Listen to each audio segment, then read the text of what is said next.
Today's stock market review and tomorrow's market outlook.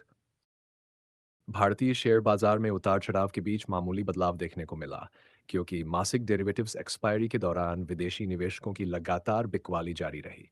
BSE Sensex 10.310 की बढ़त के साथ विनय 663 पर बंद हुआ, जबकि एनएसई निफ्टी 2.50 अंकों की गिरावट के साथ बगालदोज इन 549.5 पर बंद हुआ, जो लगातार सातवां नकारात्मक सत्र रहा।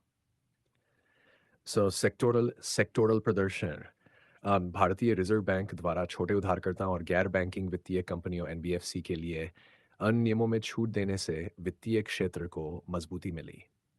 बंधन बैंक आई परसेंट चढ़ा, उजीवन स्मॉल फाइनेंस बैंक 6% बड़ाफा और अन्य वित्तीय शेयरों में 1% से परसेंट की बढ़त दर्ज की गई।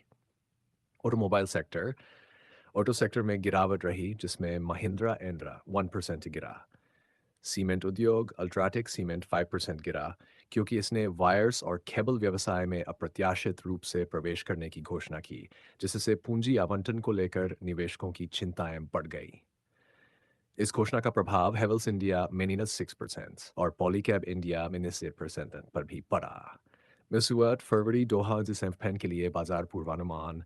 विश्लेषकों का मानना है कि हालिया गिरावट के बाद बाजार में धीमी लेकिन आंशिक रिकवरी देखने को मिल सकती है। निफ्टी 50 अपने सितंबर 2020 के शिखर से 400% गिर चुका है और ये 9996 के बाद सबसे लंबी गिरावट की ओर बढ़ रहा है।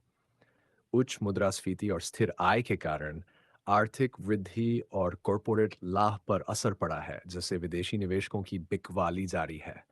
हालांकि बाजार के पूर्वानुमान के अनुसार निफ्टी भी डैक मध्य 2021 तक की 20 और वर्ष के अंत तक 2069 तक पहुंचने की संभावना है।